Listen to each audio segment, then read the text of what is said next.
Hi there, this is part 2 of this series that I'm doing on permitted development, and this part 2 we're going to start looking at permitted development in context, and we're going to start with terraced houses, and I'm going to start with using my projects as examples and show you how to check against the permitted development guidance to see if what you're proposing is going to be permitted or not. Now, a quick disclaimer, there is a lot of detail and nuance in the legislation and the guidance. It's more than I can go into in one video. So my advice to you is to use this series to help you understand permitted development, to get an overview, and then to go and check in detail through the guidance and the legislation so you get it fully checked out for yourself. And if you need help, you can get my help. I've got a link in the description box and you can book a consulting call with me. Or if you want help with designing, I can also design. I have design packages that I can help you to actually create the proposals that you're looking for. So let's get into it. So this is part 2A, and we're looking at these terrace houses. So this particular house is a terrace house. It doesn't look like it because it's a huge Victorian villa, an 8-bed Victorian villa, and this particular terrace is only a terrace of 3, so it's almost like a semi-detached with one little house squeezed in the middle of it. And this particular terrace of Victorian villas is within a conservation area. And so a conservation area is one of those sorts of areas where frequently permitted development rights are removed. So local planning authorities can remove permitted development rights using an Article 4 direction. So for all instances, it is best to check with your local authority to see if your property has permitted development rights or not. For this project, this one actually, the proposal was to refurbish the roof, renovate it, refinish it with reclaimed slate, to add photovoltaic panels, to add new roof lights and replace old ones, to also add external wall insulation with a rendered finish. Now, this one ended up going to appeal. We didn't get approval for the external wall insulation and render, but we did get approval for all the rest of the works to the roof. So that's what was done. But this one was quite tricky. Conservation area was very new, and so it was kind of like a lot of testing. Conservation area officer was also quite tricky, as they can be. And so, permitted development rights, if you're in a conservation area, is very unlikely that you have them, or they'll be very limited. And so almost for anything that you want to do, you're going to have to get approval for that. You're going to have to submit a planning application, which is not difficult to do, but there's never a guarantee that you're going to get permission to do what it is that you want to do. And that is the reason why it's interesting to look at what is permitted anyway. What could you do without having to go through that process of applying for planning permission? So what we're going to look at in more detail going through the rest of this video is this small stone terrace cottage, which is in a national park. And this property was originally, as you can see on the floor plan there, was originally the greeny, bluey boxed area was a one-up, one-down cottage. So it was built as probably a farm worker's cottage. And this one bedroom would have had an entire family sleeping all together in there, possibly up to 15 kids, we never know. But it was a very small house, and it had been extended by my clients. They'd extended it with this small extension. They'd left a void because they thought they had to, and they stored their bins in that area. It's bounded at the front. The front of the house is the boundary at the front with the street, and at the back there is a kind of a shared back lane, which looks like it's a boundary. It's not strictly, you'll see that in a minute. But that's the situation that we had. Now, the family that owned this property, a couple, they had 2 kids, one very young daughter, she was a toddler, and an older son who was about to start secondary school. And so they were both sleeping in this the smallest back bedroom with bunk beds. And what they really wanted to do was to create 2 bedrooms for their children so they could be separated, so that their daughter could have space to play and all her toys, and their son could have space to study and also potentially to have friends around, hang out, and all that kind of thing that teens start to do. So that was the situation for this family and this property. So the proposal that I developed with them was to turn that into a 3-bedroom property, which would accommodate 3 double beds. So to do that, what we did was split the large front room into 2 and add these bed platforms and add an extra window at the front. And then we extended full width at the back to create a really decent size double bedroom. Could fit a king size bed in there, and a decent amount of storage for clothing. So it went from this very tiny original 1-bed cottage to this decent, small, compact, but decent sized 3-bed family home. And this is it in floor plan. You can see the 1 large double bedroom to the front, the small bedroom at the back. The bathroom as well was a bit strange. They'd kept, when they'd extended, they kept part of that original, big thick stone wall, and they hadn't demolished it and hadn't extended the structural support over there. And so the bathroom was kind of split, with the toilet in one section and then the bath and sink in the other section. So by splitting that front bedroom in 2 and adding the bed platforms and extending to create that rear double, and then fixing that split bathroom by extending the size of the structural opening, removing that large portion of original external stone work, they could have a more compact bathroom and get more space into that back bedroom there as well. So it solved a couple of problems to do that. Now, sorry, this is obviously I've jumped to, there we go. So when we look at this property then, this project, and we compare this with the technical guidance, we're looking at Class A to start off with. That's enlargement, improvement and alteration. And the Class A 1B says that permitted development does not apply if the area of ground covered by the buildings within the curtilage of the house, excluding the original house, would exceed 50% of the total area. So when we look at this property as a whole, now in the previous drawings, you saw that it looks like the front of the house is bounded by the front street, that front elevation is the edge of the pavement at the front, and at the back there's like a shared lane, so it looks like the back of that extended portion, that newer extension is actually to the limits of their property. In actual fact, they also had this very long back garden, and across their property and across that, it was the same throughout the whole of the terrace. So all of the terrace properties were like this. They had a kind of a back lane that was a shared right of way across all of the properties, but in actual fact their ownership was as is shown with this red line around the property. So that is the property as a whole, and that's the area that you take into account when considering this part of 50% of the total area.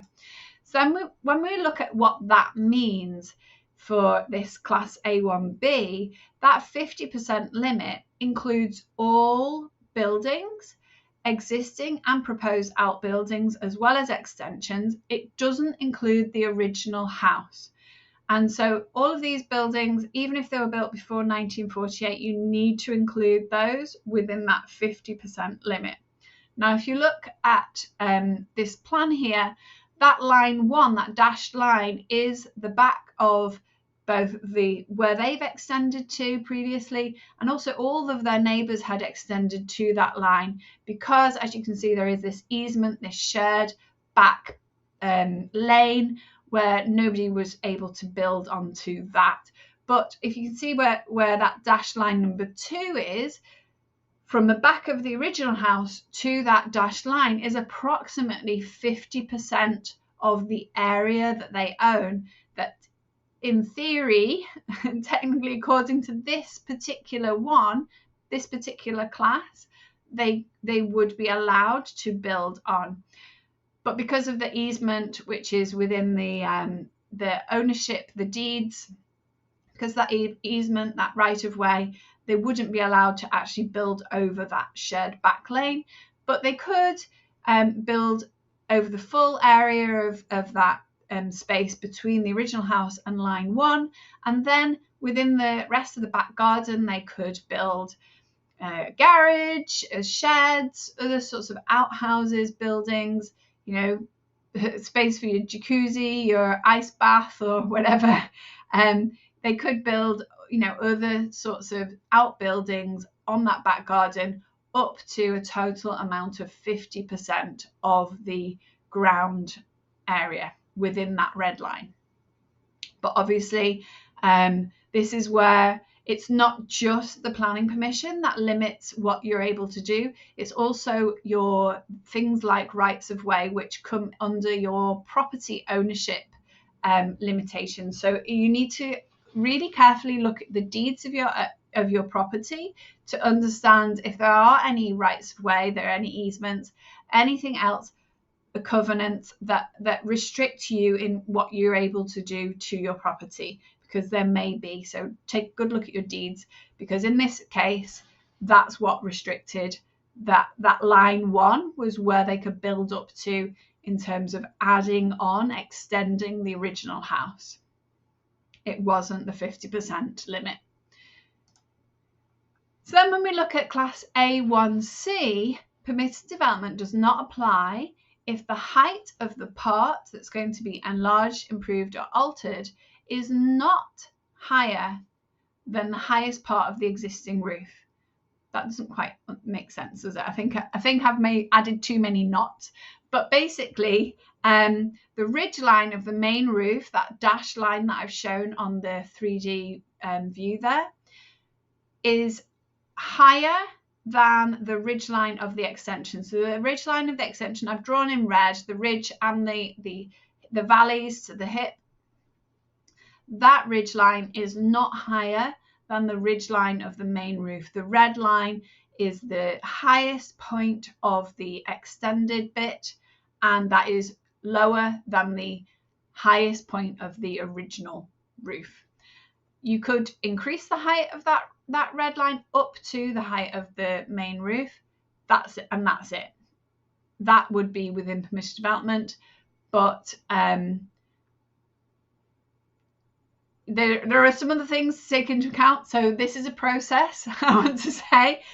Just because you comply with 1 or 2 of these classes does not mean that you have permitted development. We have to comply with everything. So this is a process of looking at all of the different aspects, all the different classes, and making sure that it complies with everything. So far, the things that we've checked in class A1, this building complies. It doesn't cover more than 50% of the ground within the curtilage, and it's not higher than the highest part of the existing roof. So far, so good.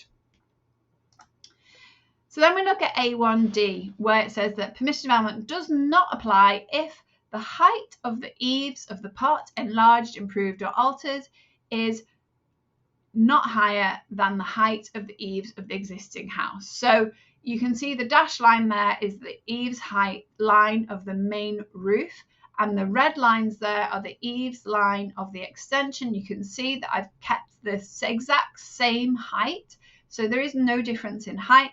So therefore, the eaves line of the extension is not higher than the eaves line of the main roof, in which case, in terms of this particular class, it does apply. It's okay. It's within permitted development.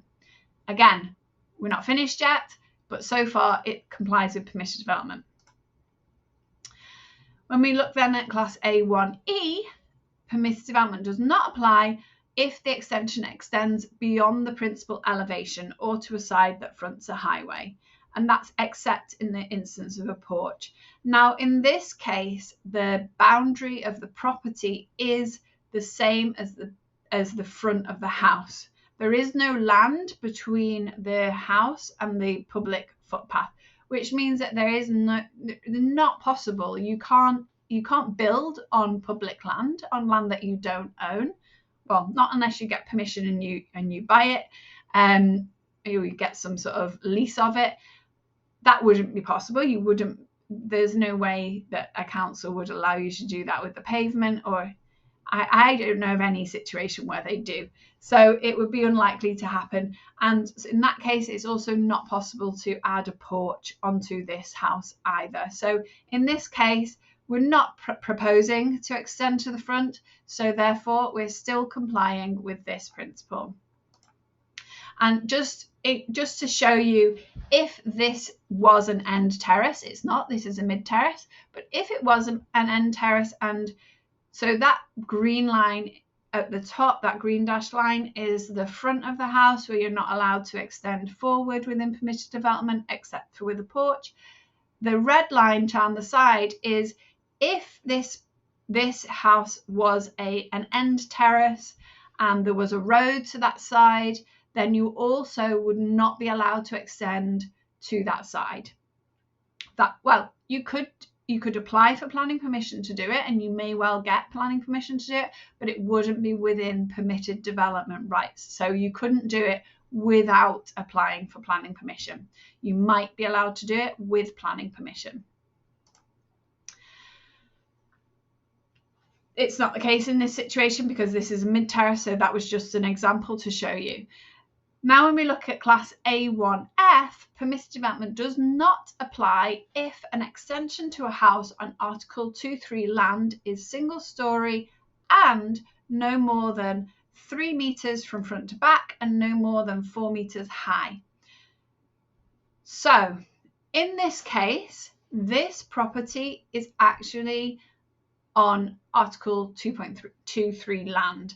Article 2.3 land is land that is within a national park, within the Broads, within an area of outstanding natural beauty, or it's an area designated as a conservation area, or it's land within a World Heritage Site.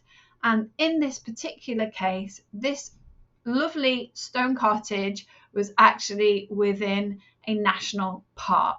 And because of that, permitted development does not apply. And in addition to that, it's not a single story extension that we're proposing here. I've drawn the red lines to sort of indicate the ground floor. What we've looked at in plans so far is just the first floor. They would be also extending the ground floor to increase the size of the kitchen that was at the back. But the key thing for them was the bedrooms. And in actual fact, the rear extension was slightly over 3 meters, and the height to the highest point of this extension, this 2-story extension, was also over 4 meters. So at this point, we get to see, okay, this proposal would not be within permitted development. It would have to have an application for planning to get permission before it could be built. But this is the proposal. This is what they'd like to do. And just then to have a look at the other features, we were looking to add a window to the front of this. And within the technical guidance, class A3B says that permitted development is restricted for windows to a side elevation. There are conditions. You can add a window to a side, but it has to be obscure glazed, and it has to be above a certain height. It can't be opening. But in this case, we were actually proposing to add a window to the front elevation. and windows to the front elevation are not permitted development. It doesn't actually say that anywhere explicitly within the technical guidance, but I can just tell you it's not permitted. So to add this window would also be something that would require planning permission. And in addition to that, we looked at a backup option, because I always look at backup options in case there's a need to negotiate a design amendment. And a backup option would mean, what could we do that my clients would be okay with? It might be a compromise position. It might not be their preferred solution, but it would be acceptable to them. And if the planning department was not going to support the initial proposal, then and for reasons of something that we have a backup option for, then it's something that I could potentially negotiate this backup option. And say, for example, in this instance, if the planning department said, no, that window to the front elevation, it's not acceptable to us, we can't allow you, then we could have gone back and said to them, well, look, could we install a roof light instead? It's less visible than the window, it's less of an obvious change. It is a change to the front, but could we do that instead? Now, roof lights come under Class C, which we're going to look at in a minute, but this was the potential backup option for instead of the window, adding a roof light, which wouldn't be ideal, it wouldn't be the best solution, but it would at least give natural light to this bedroom and the potential for ventilation, which you do need for a bedroom. So that was the backup option. Now we're going to go on and look at Class B, which covers the enlargement, improvement, alterations to a roof, and Class C, which covers alterations to a roof but without enlargement, so all the other bits to it. So recap the proposal quickly. We're proposing to extend full width at the back. We're proposing to use the roof space to create bed platforms by splitting the large front room in two and adding a window to the front. So under Class B1B, what's not permitted is additions or alterations to the roof that are higher than the highest part of the existing roof. So we've already looked at the extension, and that roof and the alterations to the roof, we've already looked at that, and it would be within permitted development in theory.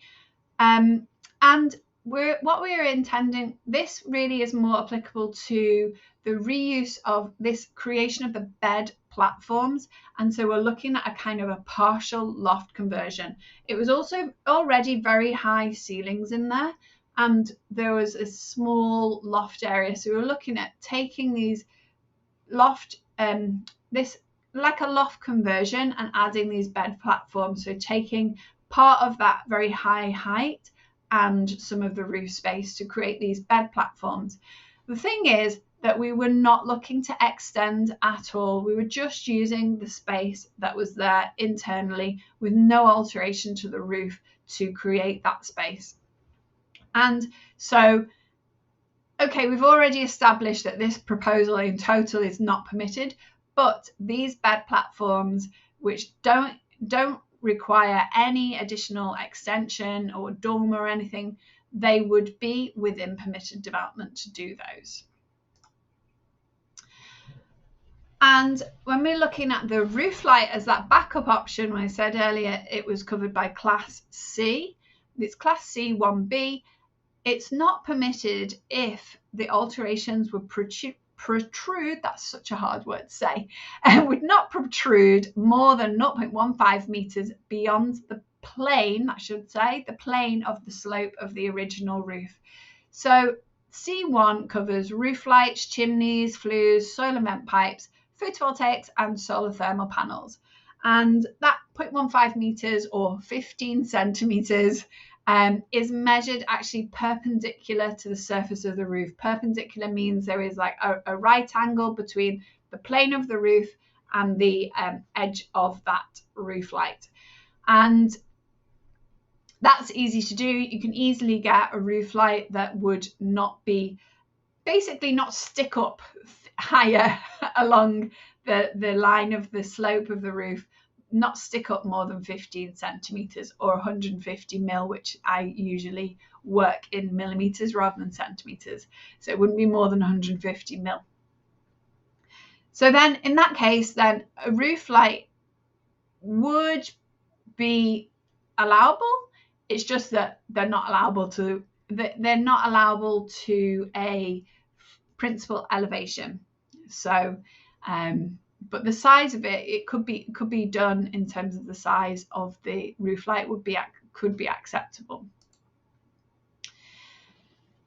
So that's where we look at class C2, where it says permitted development is conditional, and this is really relating to roof lights that are on a roof slope that forms a side elevation.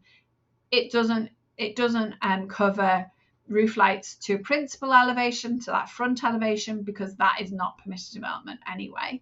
But if this was a side elevation, then the roof light would have to be obscure glazed, and it would have to be not opening below 1.7 meters. And that's to do with the sort of average heights and the amount of somebody would be able to stand and look out. It's to protect privacy of neighbours, basically. So there we go. That's a project that doesn't comply with permitted development. It would require planning permission to get permission to actually build that. And I hope that has really sort of helped you to see the process to go through to check what's permitted, what's not permitted. If you've liked this video, please like it, subscribe for more. And if you've got a project, then I can help you if you want my help to design a proposal, to get a proposal that actually solves any issues that you're having with your home, and to make it easier, more pleasurable, more harmonious place to live and work, and if you work from home. And I can help you with that. Look in the description box, and there are some links there for you to either book a consultation call with me or to book a design session with me.